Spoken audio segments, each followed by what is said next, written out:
끝까지 신실하게라는 제목으로 엘리사와 관련된 말씀 시리즈 오늘 마무리하도록 하겠습니다. 지금 우리는 엘리사에 대한 이야기를 6번 나눴고요. 오늘 그 7번째 시간이고요. 오늘은 8월을 마무리하며 여름을 끝낸다라고 하는 생각으로 오늘까지 엘리사 말씀을 나누도록 하겠습니다. 처음에 우리가 어떤 말씀을 나눴느냐라고 하면요, 이 왕상 19장의 말씀을 통해 가지고 하나님의 부르심 앞에 엘리사가 어떻게 이 사역을 시작하게 되었는지에 대해서 나눴습니다. 그는 어떤 종교적인 의식 속에서 하나님의 부르심을 받은 것이 아니라 밭에서 열심히 밭 갈다가 하나님의 부르심을 받았지요. 그리고 스승의 겉옷을 이어받는 방식으로 이 사명의 길에 들어섰습니다. 두 번째로 엘리사는요, 엘리야를 끝까지 따라가는 열정을 보여줌으로 갑절의 영감을 얻게 됩니다. 여기서 나오는 갑절의 영감은 능력이 아니라 책임이었고요. 엘리야가 걸었던 그 신앙의 길을 나도 따라 걷겠습니다 라고 하는 결단과 각오였다라고 밝혔습니다. 자, 세 번째 시간에요, 하나님의 사람을 조롱하는 이들이 어떤 심판을 받는지에 대해서 보았습니다. 그때 그 설교의 제목이 대머리여 올라가라 라고 말하는 이들을 어떻게 심판하셨는가에 대한 내용이었기 때문에 대머리는 죄가 없다라고 하는 제목을 달았는데 별로 반응이 없었던 걸로 기억하고 있습니다. 자, 네 번째 시간에 우리는 수넴 여인의 아들을 살리시는 이야기를 살펴봤습니다. 절망의 자리에 하나님께서 찾아오셔서 구원을 만드시는 이야기였고요. 작은 믿음의 소망을 하나님께서 이거 들으시고 반응하셔서 살려내시는 하나님의 생명의 역사가 오늘도 지금 이 땅 가운데 일어날 수 있다라고 하는 걸 살펴봤습니다. 다섯 번째 시간에요, 우리는 나만 장군의 나병이 치료되어지는 사건을 살폈습니다. 아주 주류의 사람들이 온통 가득한 세상에서 비주류의 사람들을 통해서 하나님께서 어떤 구원을 행하시는지, 특별히 자신을 낮추는 자들에게 부어주시는 하나님의 은혜가 어떠한지를 살펴보았죠. 마지막 여섯 번째로요, 우리는 도단성을 포위하고 있는 아람 군대 앞에 이 보이는 것과 보이지 않는 것의 싸움이 있다라고 하는 걸 보았고요. 믿음의 눈을 들어서, 영적인 눈을 들어서 사방에서 우리를 지키고 있는 하나님의 불말과 불병거를 우리가 붙들어야 된다. 그것을 믿는 믿음을 가지고 이 땅을 살아야 된다라고 하는 내용을 나눴습니다. 자, 오늘은요, 그 엘리사와 관련된 말씀의 마지막 시간입니다. 엘리사가 죽고 있죠. 자, 이 엘리사의 죽는 장면 속에서 그가 마지막까지 죽는 순간까지 무엇을 추구했는지를 우리는 보게 되고요. 하나님께서는 그의 죽음을 통해서 우리에게 무엇을 알려주는가라는 것을 생각해 볼 수 있습니다. 자, 그는 육신인 병이 들었는데요, 이 병이 나을 병이 아니라 죽을 병이다라고 하는 걸 아마 많은 사람들이 알았던 것 같습니다.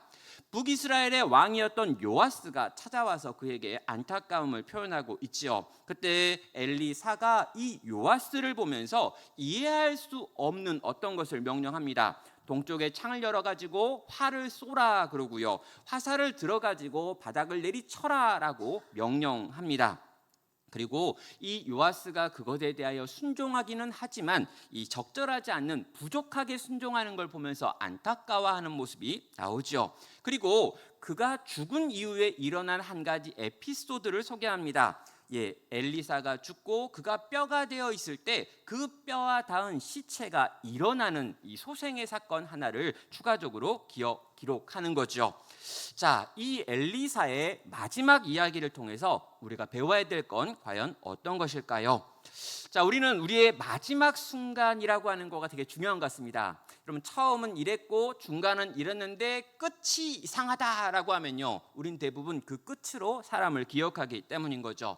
저는 엘리사의 이야기의 마지막 부분까지 살펴보니까요, 한마디로 그의 삶을 요약하면 끝까지 신실했다라고 하는 말로 요약이 되는 것 같습니다.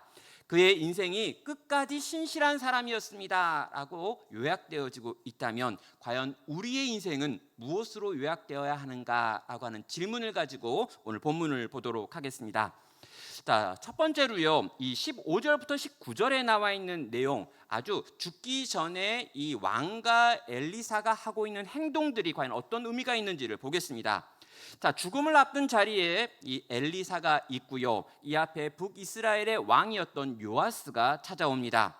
자, 요아스는요 북이스라엘 왕 가운데 그나마 엘리사랑 우호적인 관계에 있었던 것 같습니다. 엘리사를 통해서 북이스라엘이 유지되어지고 있다라고 하는 걸 그는 알았기 때문인 거죠.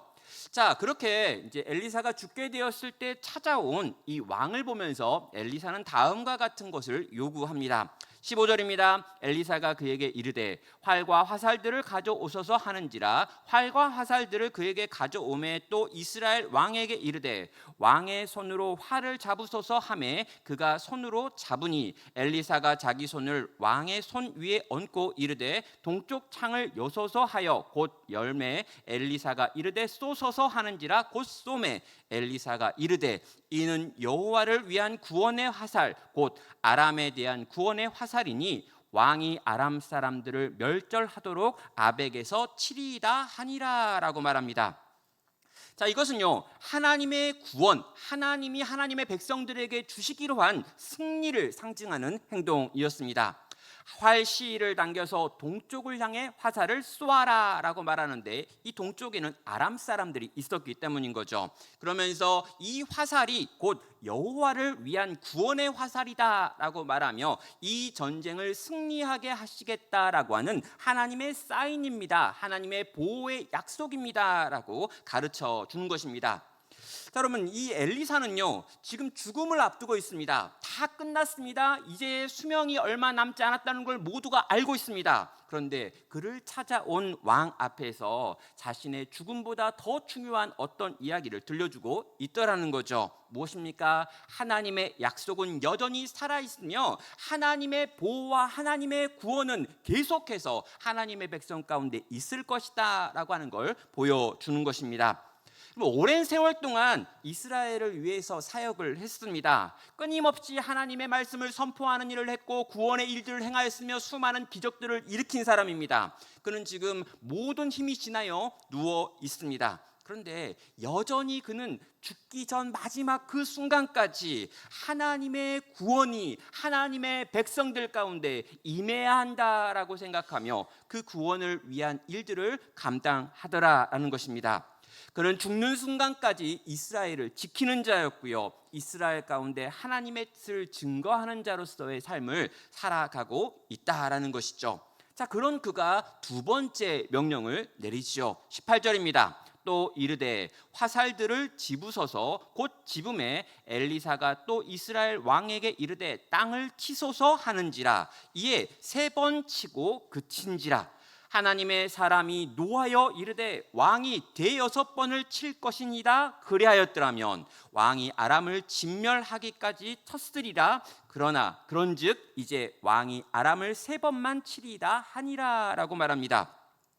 자, 화살들을 집어가지고 땅을 내리치라라고 명령했습니다. 요아스는 그 화살들을 들어가지고 땅을 3번 내리쳤지요. 그런데 엘리사는 그 왕의 모습을 보고 불같이 분노하며 탄식하고 있습니다. 자, 그가 왜 분노하고 있는가? 그의 인생의 마지막 순간인데 왜 왕 앞에서 이렇게 화를 내고 있는가라고 하는 건 그냥 성경을 처음 읽는 우리들에게는 잘 이해가 되지 않는 부분입니다. 그러면서 하는 말이 대여섯번을 쳤어야 되는데 왜 3번밖에 안 쳤느냐라고 지금 말을 하는 거죠. 아니, 처음부터 대여섯번을 치라고 할 것이지 왜 그냥 치라 그래가지고 3번 쳤더니 화를 내면서 2배를 쳤어야지 왜 그것밖에 안 쳤냐 그러고 화를 내고 있는 걸까요? 저는요, 우리가 이렇게 이 땅에서 마지막 시간을 보내고 있다면, 내 인생에서 마지막 말을 해야 한다면 꼭 마지막 말은 좀 따뜻한 말, 그 마지막 말은 좀 좋은 말, 선한 말, 축복하는 말, 사랑한다라는 말, 이런 게 좀 됐으면 좋겠다라고 생각을 합니다. 가능하면 마지막에 우리가 입을 열어 말한다면 감사를, 마지막에 우리가 누군가를 향해서 말한다면 축복을 해주고 싶다라는 생각이 있는 거죠. 하나님께서 만약에 제 인생에 마지막 때 무언가를 말하고 죽을 수 있는 특별한 은혜를 허락하여 주신다면 어떤 말을 남길까라는 생각을 해봤습니다. 아마 주변에 가족이 있거나 아주 특별하게 가까운 분들이 있겠죠. 저는요, 아마도 미안하다라고 하는 말과 사랑한다라고 하는 말을 할 것 같다라는 생각이 듭니다. 아무리 생각해도 미안한 게 너무 많아요. 진짜. 그리고 진짜 많이 사랑하고 또 사랑하기 때문에 미안하다라는 생각이 들 것 같습니다. 여러분, 그런데 이 엘리사는요, 마지막에 입을 열어 한다는 말이 화를 내는 거였습니다. 그리고 마지막에 하는 말이 너무너무 안타깝다라고 하는 말을 하고 이 땅에서의 마지막 호흡을 멈추게 되지요. 왜 그렇습니까? 왕이 한 그 마지막 선택이 이스라엘 백성의 패망과 연결되는 행동이었기 때문입니다. 자, 우리는요, 이 본문에 있는 이 내용이 잘 이해가 되지 않습니다. 그러나 약간의 원어에 대한 이해만 있으면 이 부분에서 왜 엘리사가 화를 내고 있는지를 알 수 있지요. 여러분, 17절을 보면은요, 아람 사람을 멸절하도록이라고 말하면서 이 구원의 화살이 아람 사람의 멸절과 연결되어 있다라고 하는 걸 말했습니다. 그리고 18절에 곧바로 이어가지고 땅을 치소서라고 하는 말이 나오는데, 여기 나와 있는 치소서라고 하는 말이 앞에 나와 있는 멸절과 같은 말입니다. 다시 말하면 아람 사람들을 멸절해야 합니다. 지금 우리를 끊임없이 공격하고 하나님 나라 백성을 이 땅에서 지워버리려고 애쓰는 그 아람과 싸워서 그들을 이 땅에서 완전히 제거하지 않으면 안 됩니다 라고 하는 말을 하고, 그런 다음에 화살을 들어 멸절하십시오 라고 말했더니, 여러분, 이 이스라엘의 왕이었던 이 요아스가 하고 있는 행동이 뭐냐면 바닥에 3번 딱 내리치고 멈추더라라는 것입니다. 하나님께서 원하셨던 건 뭐냐면 멸절이었습니다. 저들을 철저히 막아내고 철저히 쫓아내고 철저히 몰아내서 하나님 나라 백성을 지키십시오 라고 말했는데, 기껏 3번 딱 내려치고 형식적으로 딱딱딱딱 친 다음에 그냥 그렇게 끝내고 있는 이 왕의 모습이 하나님의 사자 엘리사의 눈에는 뭔가 하나님께 순종하기는 하지만 적당히 순종하려고 하는 거, 최선을 다하지 않는 거, 하나님의 명령에 자기의 전부를 걸고 있지 않는 것처럼 보이더라라는 것이죠. 여러분, 하나님께서 무언가 명령하셨습니다. 그런데 하나님이 명령하신 게 분명하니까 순종하기는 해야겠다라고 생각을 하는 거죠. 그런 다음에 어떻게 합니까? 적당하게 티나지 않게, 아주 안 한 것도 아니지만 그렇다고 거기에 인생을 걸지도 않게 살아가고 있는 이 요아스의 모습을 본 것입니다. 결국에 무엇입니까? 왕이 아람을 3번만 칠 수 있고 그 뒤에 아람이 우리를 치게 될 것이다 라고 하는 것이 일어날 미래의 일들이 되는 것이죠. 성도 여러분, 엘리사는요, 끝까지 자기의 죽음의 문턱 앞에서까지 온 힘을 다해 하나님의 백성들을 지키고 싶은 겁니다. 자기의 세무행은 이제 끝났고 이제 이 땅에서의 사명은 끝나는데 마지막 죽는 그 순간까지 하나님 당신께서 지키라고 하신 이 백성을 지키기 위하여 온 힘을 다해 쓰고 있는데, 북이스라엘의 왕이라고 하는 자가 기껏 형식적으로 3번 딱 때리고 땀나지 않을 정도로 수고하고 너무 무리하지 않게 행동하고 거기서 딱 마무리하고 일어나는 모습을 보니까 여러분, 엘리사의 마음 가운데 분노와 탄식이 터져 나오더라는 거죠. 사랑하는 성도 여러분, 이 엘리사의 인생을 통해, 그리고 그의 마지막 모습을 통해 우리는 한 가지를 배우게 됩니다. 엘리사는 죽는 그 순간까지 자기에게 주어진 사명에 충실했습니다. 그는 병상에 있습니다. 죽음이 그에게 가깝게 다가오고 있습니다. 그러나 그 마지막 순간조차도 하나님의 말씀을 증거하는 데 쓰고 있고요, 자기에게 주어졌던 사명은 이스라엘을 지키는 자라고 하는 사명을 위하여 그의 마지막 시간들을 쓰고 있더라라는 것이죠. 사랑하는 성도 여러분, 그의 마지막 소원은 자기의 건강, 자기의 안정, 자기의 미래, 자기가 어떤 영웅이 되어서 어딘가에 가가지고 평안히 누릴 것이다, 거기에 있는 게 아니라 자기에게 있는 사명을 마치려 하는 일에 자기의 모든 시간들을 쏟고 있던 것입니다. 성도 여러분, 하나님의 백성들은 이 땅을 왜 어떻게 살아야 되는 걸까요? 우리의 인생이 끝났을 때, 우리의 인생이 끝나기 그 직전까지 우린 무엇에 붙들리고 무엇을 바라보며 어디를 향하여 뛰어야 하는 걸까요? 성도 여러분, 엘리사는 끝까지 사명을 붙들고 그 사명을 위해 살았습니다. 끝까지 신실했습니다. 거의 마지막까지 신실한 게 아니라 마지막 호흡을 다하는 그 순간까지 하나님의 말씀에 신실했고 그에게 맡겨진 사명에 충실했습니다. 성도 여러분, 요즘 그런 것들 좀 보는 것 같습니다. 왕년에 진짜 하나님께 높이 들려 쓰임받고 왕년에 하나님을 위하여 위대한 것들을 희생하며 왕년에 주님을 위하여 이러저러한 것들을 했는데 마지막 순간에 그 모든 것 다 돌려받는 겁니다. 내가 옛날에 헌신했던 거, 옛날에 수고했던 거, 옛날에 주를 위해 무언가 내어놓았던 이 모든 것 다 챙기겠다라고 하며 마지막에 그 모든 것들을 욕심으로 탐욕으로 채우는 이야기들을 너무나 많이 본다라는 거죠. 성도 여러분, 우리의 인생이 끝나는 그때, 우리의 이 땅에서의 삶이 마무리되어지는 그때 그는 끝까지 신실했다라고 하는 평가가 우리를 향한 하나님의 평가이기를, 우리를 향한 주변 사람들의 평가가 되기를 주님의 이름으로 축원합니다. 자, 여러분, 이제 이 놀라운 이 마지막 사건 바로 직전에 있었던 한 가지를 좀 보려고 하는데요. 14절입니다.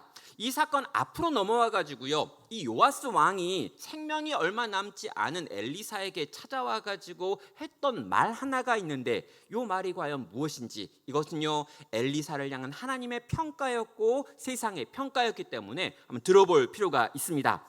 14절은 이렇게 말합니다. 엘리사가 죽을 병이 들매 이스라엘의 왕 요아스가 그에게로 내려와 자기의 얼굴에 눈물을 흘리며 이르되 내 아버지여 내 아버지여 이스라엘의 병거와 마병이여 하매라고 말합니다. 자, 죽음을 앞둔 엘리사에게 요아스 왕이 찾아왔습니다. 그리고 눈물을 막 흘립니다. 아마 눈물을 흘리는 이유가 있어요. 왜냐하면 요 앞부분에 있는 내용, 우리가 읽지는 않았지만 13장 앞부분에 보면 전쟁에 여러 번 패배해가지고 이 나라가 완전히 망하게 되었구나라고 하는 이 국력이 아주 쇠퇴한 부분들에 대한 예언이 나옵니다. 그래서 이 엘리사가 빠지면 우리나라가 없어진다라고 하는 생각이 이 요아스 왕에게도 있던 거죠. 그래서 그는 내 아버지여 이스라엘의 병거와 마병이여 라고 말하며 우리를 이제껏 지켜준 것은 당신이었는데 라고 하는 말을 하고 있습니다. 근데 여러분, 이 고백은요 단순하게 존경을 표현한다라고 하는 정도가 아닙니다. 지금껏 이 이스라엘을 지키고 있는 것은 당신이었습니다. 그리고 당신과 함께 하시는 여호와 하나님께서 우리를 지켜주셨습니다 라고 하는 고백인 것이죠. 자, 그는요 이미 많은 군대와 병거와 마병을 가지고 전쟁을 치러본 적 있는 왕이었습니다. 그리고 그것들을 가지고 나라가 지켜지지 않는다는 걸 경험한 왕이기도 했지요. 그는 신실한 왕은 아니었습니다. 신앙이 좋았거나 이 믿음을 가지고 북이스라엘을 갱신해야겠다라고 생각한 적이 없는 왕입니다. 그런데 이 북이스라엘의 일반적인 왕이었던, 믿음이 별로 좋지 않았던 그 왕이 보기에도 엘리사라고 하는 그는 하나님과 함께하며 우리를 지켜주는 아주 강력한 보호망이었다라고 하는 생각을 했던 것입니다. 이 요아스의 눈에도 죽어가는 엘리사는 너무나 위대해 보였고요. 그리고 그렇게 엘리사가 죽어버린다면 과연 우리는 어떻게 할까라고 하는 걱정과 근심이 생기는 존재였다는 것입니다. 여러분, 이 엘리사, 다시 이 엘리사와 함께하고 계시는 여호와 하나님, 그것이 바로 이 믿음이 없는 왕의 눈에도 보였다는 것이죠. 성도 여러분, 신앙이 별로 없었던 왕, 그런데 그 왕의 입에서 나오는 이 말은요 엘리사가 걸었던 평생이 하나님 보시기에 그리고 사람들이 보기에 아름다웠다라고 하는 것에 대한 평가가 되는 것입니다. 성도 여러분, 우리가 이 땅을 살아갑니다. 믿음을 가지고 살아갑니다. 하나님이 내게 맡기신 어떤 사명이 있습니다. 그리고 이 사명을 위해서 이렇게 저렇게 살아갔습니다. 그런데 여러분, 이게 이렇게 살아가고 있는 이 과정 중에 인정받느냐? 아닐 수 있습니다. 내가 열심히 했지만 그 열매와 그 결실이 대단하냐? 아닐 수 있습니다. 사람들이 그때그때 우리의 인생을 평가해 주지 않을 수도 있다라는 거죠. 그런데 여러분, 엘리사는 그가 죽게 되었던 그때에 별로 믿음이 없는 왕의 입술을 통해 가지고 당신의 인생은 아름다웠노라고, 당신 때문에 여호와 하나님을 보았었노라고, 당신이 우리를 지켜준 것이고 우리가 지금 안전한 것은 오직 당신과 당신이 함께하는 그 여호와 하나님 때문이라고 인정받고 있는 것입니다. 성도 여러분, 우리의 인생도 우리의 인생의 마지막에 하나님께서 그렇게 찾아와 말씀하실 것입니다. 정말 신실하게 하루하루를 채우며 그분의 사명에 붙들려 있었다면 세상이 그런 말을 해주지 않는다 할지라도 하나님께서 세상의 입술을 열어가지고 우리에게 수고했다, 애썼다, 잘했다, 장하다 라고 말씀하신다는 거죠. 자, 그런데요, 여기 나와 있는 이 요아스가 하는 표현도 한번 살펴볼 필요가 있습니다. 왜냐하면요, 이 표현은 엘리사에게 있어서는 아주 특별한 표현이기 때문입니다. 여러분, 엘리사가요 처음 이 사역으로 들어설 때요 이 스승인 엘리야가 승천하는 모습을 봅니다. 그리고 이 스승 엘리야가 회오리 바람을 타고 하늘로 올라가는 장면을 보면서 그 겉옷을 떨어뜨리는 장면을 보면서 엘리사가 하늘을 향하여 소리질러 외쳤죠. 내 아버지여, 내 아버지여, 이스라엘의 병거와 마병이여. 여러분, 이 고백은요 엘리사가 엘리야를 보면서 떠나가는 엘리야에게 마지막으로 외쳤던 고백이었습니다. 그럼 이 고백에는 뭐가 있냐면, 엘리야 당신을 나는 바라봅니다. 엘리야 당신께서 하신 그 일을 따라 할 겁니다. 엘리야가 가졌던 능력을 갖고 엘리야가 받았던 그 사명을 쫓아 엘리야가 살아가있던 그 백성과 그 여호와를 위하여 나는 평생을 살겠습니다 라고 하는 고백이 담겨 있었다는 거죠.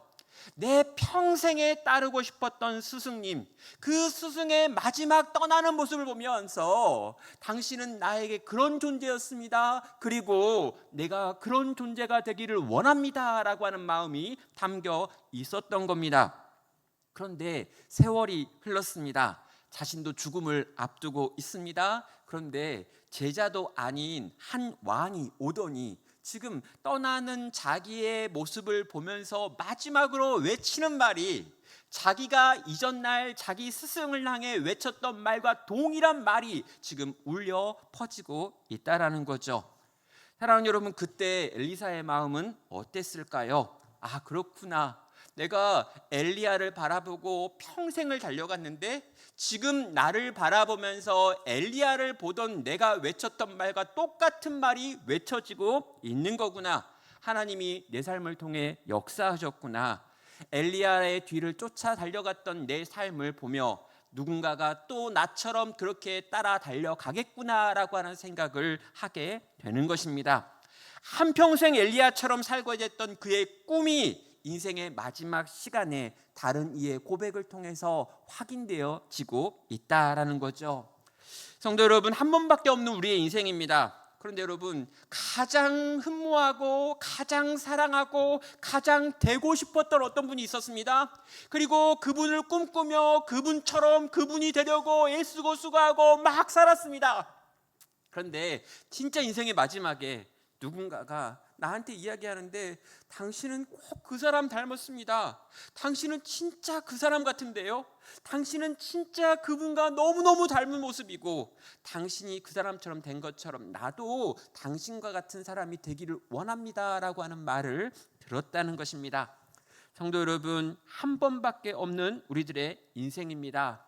신실하게 주님을 따르는 자로 이 땅을 걸어갔습니다. 그런데 그렇게 신실하게 따라간 나의 삶을 누군가가 인정해 주며 누군가가 그것을 보면서 소리질러 외치면서 내 아버지여, 내 아버지여, 이스라엘의 병거와 마병이여 라고 하는 너무나 익숙한 내가 했던 그 고백이 누군가의 입술을 통해서 나에게 울려 퍼질 때, 성도 여러분, 우리는 감격할 것입니다.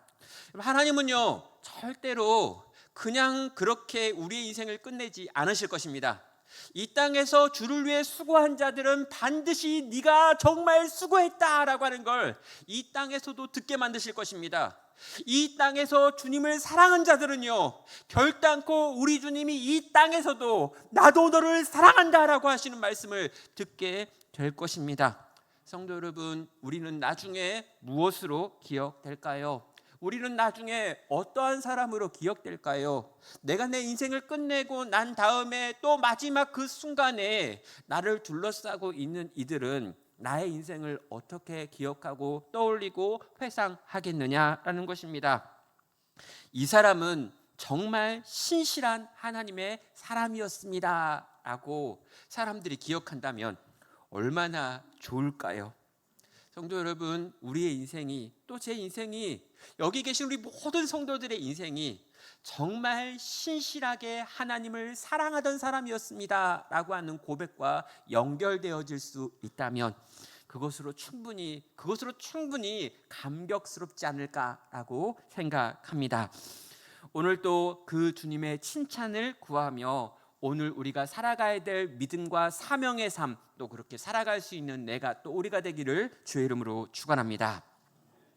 자, 이제 20절부터 21절까지 나와 있는 내용인데요. 자, 엘리사가 죽었으니까 엘리사 이야기가 끝나야지요. 엘리사에 대한 설교도 엘리사가 죽었으니까 끝나야 될 것 같습니다. 그런데 엘리사가 죽었는데도 엘리사의 이야기는 남아 있습니다. 그리고 그 이야기는 대단히 이상한 이야기죠. 자, 왜 이런 이야기가 여기에 있을까? 도대체 이 이야기는 무슨 의미가 있을까? 한번 보겠습니다. 20절, 21절입니다. 자, 엘리사가 죽으니 그를 장사하였고 해가 바뀜에 모압 도적대들이 그 땅에 온지라. 마침 사람을 장사하는 자들이 그 도적대를 보고 그의 시체를 엘리사의 묘실에 들이 던짐에 시체가 엘리사의 뼈에 닿자 곧 회생하여 일어섰더라 라고 말합니다. 자, 엘리사가 장사되었습니다. 그 뒤에 꽤나 많은 시간이 지났습니다. 여기 보면 해가 바뀌었다라고 하는 표현이 나오는데 이게 한 해가 바뀌었다가 아니라 여러 해가 지났다라고 하는 의미고요. 지금 엘리사는 이미 완전히 썩어가지고 살이 분리되어지고 뼈만 남아있는 상태였습니다. 자, 모압 사람들이요, 이 이스라엘에 쳐들어와 가지고 약탈을 하게 되었는데 이렇게 약탈하는 도적대가 돌아다니니 장사를 하고 있던 자들이 급하게 이 시신을 어디론가 감춰야겠다 생각했습니다. 그리고 옆에 묘실이 하나 있으니까 그 묘실을 열어 가지고 그 묘실 안에 던져 넣었죠. 그런데 그 묘실이 하필이면 엘리사의 무덤이었습니다. 그리고 이 엘리사의 무덤에 있는 엘리사의 뼈와 그 시체가 닿았어요. 그리고 이렇게 닿았을 그때 그 죽은 시신이 그 자리에서 벌떡 일어나 가지고 살아서 나오는 기적이 일어난 겁니다. 이미 숨이 끊어진 사람이 다시 살아나는 사건이라는 건요, 구약에서도 손에 꼽히는 기적 중에 하나입니다. 그런데 엘리사가 살아있을 때가 아니라 이미 죽어가지고 뼈가 되어 있는데 그 뼈에 닿았다라고 해가지고 지금 죽은 자가 살아나는 기적이 일어났다는 거죠. 사랑하는 여러분, 이 사건은 도대체 뭘 보여주고 있을까요? 자, 여러분, 일단 이 사건은요, 단순하게 일어난 기이한 기적이 아닙니다. 성경이 우리에게 보여주려고 하는 것이 분명하게 존재하지요. 하나님의 사람이 죽었습니다. 하나님의 사람은 죽을 수 있습니다. 근데 여러분, 하나님의 사람은 죽었지만 하나님의 능력이 사라지는 것이 아니며 하나님의 구원이 없어지는 것도 아니며 하나님께서 사람을 살리시는 은혜의 역사를 멈추는 것도 아니다라고 하는 걸 보여준다는 거죠. 여러분, 북이스라엘에서 엘리사가 죽었습니다. 여러분, 북이스라엘이 생각하기에는요, 우리 가운데 여호와의 사자였던 엘리사가 죽었으니 하나님의 은혜도 하나님의 구원도 하나님의 능력도 끝난 거 아니냐라고 생각하고 있습니다. 아니라는 거예요. 엘리사는 죽었지만 여전히 하나님께서는 이 백성 가운데 생명의 역사를 행하실 수 있다라고 하는 걸 이 뼈에 닿은 시체가 일어나는 기적을 통해서 오늘 또 하나님은 보여주고 있다라는 것입니다. 또 이 기적은요, 우리에게 또 다른 상징도 담고 있는데요, 이 엘리사의 뼈가 우리에게 뭘 의미하느냐라고 하는 것입니다. 여러분, 엘리사가 죽었습니다. 그의 몸은 사라졌습니다. 살이 없어졌습니다. 그가 더 이상 말도 할 수 없습니다. 그가 남긴 건 뼈밖에 없습니다. 이 뼈가 무엇입니까? 그가 남긴 유골이고 유산이었다는 거죠. 여러분, 살아있었을 때 그는 기도했습니다. 살아있었을 때 하나님의 말씀을 증거했었습니다. 살아있었을 때 이 북이스라엘의 비참한 현실 속에서 그는 통곡했습니다. 살아있었을 때 그는 하나님께 헌신하며 수고하며 애쓰며 그의 사명을 위하여 땀을 흘리며 살아냈습니다. 그런데 여러분, 그렇게 살아갔던 그의 모든 수고와 애썼던 것이 그의 죽음과 함께 끝나버린 걸까요? 여러분, 이 유골은요, 아니라고 말하고 있습니다. 신실한 성도의 죽음은 끝이 아니었습니다. 그런 새로운 생명을 지금도 만들어냈다라는 거죠.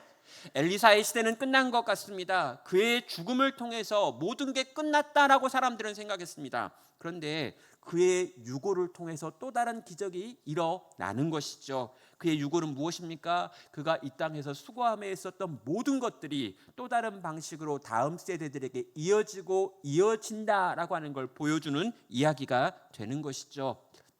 성도 여러분, 하나님은요, 하나님의 사람의 죽음을 넘어서도 역사하시고요, 그 사람이 이 땅에서 수고했던 거, 애썼던 그 모든 것들은 또 다른 종류의 유산이 되어 다음 세대들에게 흘러가서 그들을 살리고 고치는데 쓰여지더라라는 것입니다. 우리의 삶도 마찬가지입니다.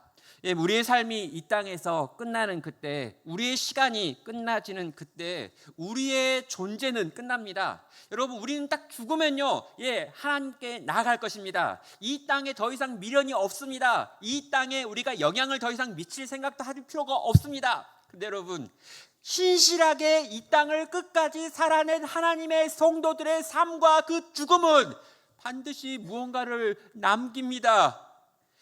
우리가 수고함에 애썼던 기도는 무언가 열매로 나타납니다. 우리가 하나님의 말씀을 붙들고 씨름했던 그 모든 것들은 또 다른 열매로 드러나게 되어 있습니다. 이 땅에서 사명을 지키기 위해서 그 사명을 붙들고 씨름했던 모든 시간과 수고와 애썼던 모든 것들은 또 다른 방식으로 반드시 열매로 드러나더라는 것이죠. 사랑하는 여러분, 우리에게 중요한 건 뭐냐면 얼마나 사느냐라고 하는 게 아닙니다. 몇 년을 살아냈느냐라고 하는 것도 아니고요, 내가 거기서 이 살아있는 동안에 얼마를 쌓았느냐라는 것도 아니고요, 얼마를 벌었느냐라는 건 더더욱 아니고요, 뭡니까?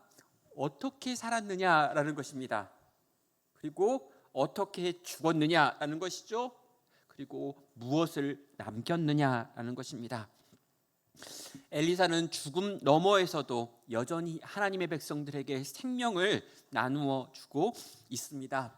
그의 뼈는 오늘도 사람을 살리는 일을 하고 있습니다. 그가 심었던 수고와 기도는 오늘도 이스라엘을 지키는 병고와 마병이 되어 있습니다. 그래서 계시록 14장 13절은 이런 표현을 하는데요, 주 안에서 죽는 자들은 복이 있도다라고 말합니다. 그는 내세에서 아주 행복할 겁니다. 그러나 그가 이 땅에서 수고하며 살았던 모든 것들은 이 땅에 또 다른 열매를 만들어서 그 열매로 세상을 구원한다라는 것이죠. 성도 여러분, 우리의 마지막은 어떻게 기록되어야 하는 걸까요? 우리의 시간이 끝나는 날 우리는 과연 우리의 후대들에게 어떤 걸 남겨줄 수 있는 걸까요? 신실하게 살아낸 이 땅에서의 하루하루들, 그 작은 걸음 하나하나들, 그리고 마지막 죽음의 순간까지 이어지는 그 충성된 사명자의 길을 걸어갈 때 주님 하나님께서는요, 우리의 인생과 우리의 죽음과 우리의 뼈를 들어서 당신의 구원을 행하신다라고 말씀하시는 것입니다. 말씀을 마무리하겠습니다. 지난 6주 동안 우리는 엘리사의 생애를 살펴보았고, 오늘 우리는 엘리사의 죽음까지 살펴보았습니다. 처음에 밭을 갈던 자리에서 소 끌고 가면서 열심히 밭 갈던 인생에게 하나님의 사명이 찾아왔습니다. 그 사명에 순종해서 엘리야를 쫓아갔고요, 엘리야가 죽는 자리에서 겉옷을 이어받았습니다. 그리고 그 엘리야가 살았던 것처럼 그 사명을 위하여 엘리사는 자기의 인생 전체를 쏟아 부었습니다. 그리고 오늘 마지막 그 시간에 그는 끝까지 신실하게 그의 일을 감당하였노라고 하나님은 그의 인생을 평가하고 있습니다. 여러분, 성도의 영광이 여기에 있습니다. 처음 어떻게 시작했는지 중요합니다. 또 가정 한 걸음 한 걸음 어떻게 걸어갔는지 너무너무 중요합니다. 그러나 끝까지 신실했는지, 이것은 더더욱 중요합니다. 이 시간 정말 하나님의 말씀에 붙들려서 정말 하나님께서 내게 주신 사명 때문에 오늘 내게 주어진 시간을 차근차근 그렇게 채우며 주님 앞에 나가는 그때에 정말 우리 주님이 나 보시며 착하고 충성되었다, 끝까지 신실했다, 내가 너의 뼈를 가지고 구원을 계속해서 이루겠다라고 말씀하시며 기뻐하시는 주님 떠올리며 오늘 우리에게 주어진 성도의 삶 그렇게 한 걸음 한 걸음 살아갈 수 있는 여러분 되시기를, 또 내가 되기를, 우리 교회가 되기를 주님의 이름으로 축원합니다.